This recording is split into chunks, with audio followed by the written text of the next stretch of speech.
para luftës edhe gjatë luftës, edhe pas luftës, me një guxim të jashtëzakonshëm dhe që i kanë shërby sistemit edhe drejtësisë në Kosovë me aq sa kanë mujt. Kjo goditje që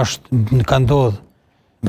vrasja që është vrarë uniforma, që në më shumë për i kushtë rëndësi uniformës, se sa personit edhe pse familja vet e qonë personin, megjithatë aty ka ndodhur 2 vrasje. Edhe është vrarë Muhamet Lika, rreshteri policisë, edhe është vrarë uniforma policisë. Kjo është ka ndodhur si shta dhe Gazmendi një organizim i jashtëzakonshëm i atyre personat që kanë pas një motiv shumë të rëndë, shumë të shtyrë, ose diçka ka ndodhur ose janë pagu nga ndonjë person i caktuar për me kryer atë rast, atë vrasje e cila ka ndodhur në hymje të banesës, një vrasje që nuk ka qenë e rastësishme, një vrasje që nuk ka qenë e rëndëmt, një vrasje që ka qenë e mirë organizuar dhe unë shumë pajtohem me deklaratat e kryeprokurorit i cili thotë një ekzekutim që ka ndodhur në Kaçanik, sepse është ekzekutuar e rreshteri policisë në banesën e vet më njëherë, pasi e ka kryer detyrën e vet zyrtare. Ju e quani ekzekutim klasik? Unë e quaj ekzekutim klasik sepse ka qenë organizuar, nuk ka qenë e rastësishme, nuk ka qenë pse ka pas një konflikt ditor brenda ditës me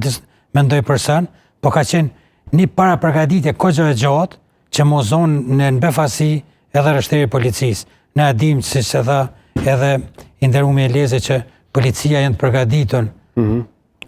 Ai ka 20 vjet përvojë punë dhe me siguri që është një ekspert i mirë i armës dhe me ndodh ajo befasi, edhe pse edhe prokuroria tha që s'ka pas edhe antiplom, megjithatë ai ka qenë duke shkuar në shtëpi. Përgatitja ka qenë e bune në mënyrë më perfekte, më profesionale, kështu që pista nuk është vjedhja siç u dyshon në fillim. Ajo ra poshtë, pistë duhet me kthyer pista tjera sepse ka ndodhur aktivitetet e policit ose rreshterit policor, i cili pas ka qenë veç përgjegjës i ekipes,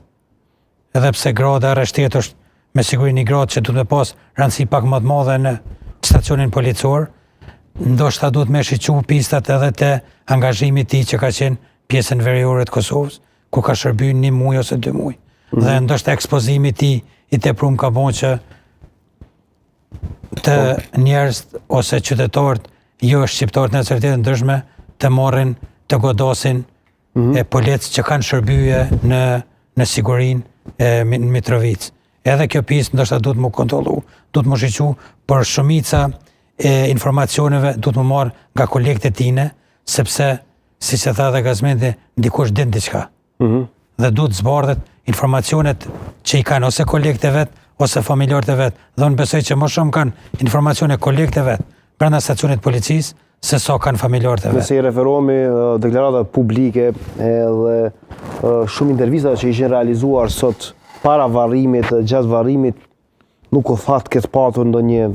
Të gjithë thonë që ka qenë një djalë i qetë, të gjithë thonë që ka qenë një djalë kooperativ,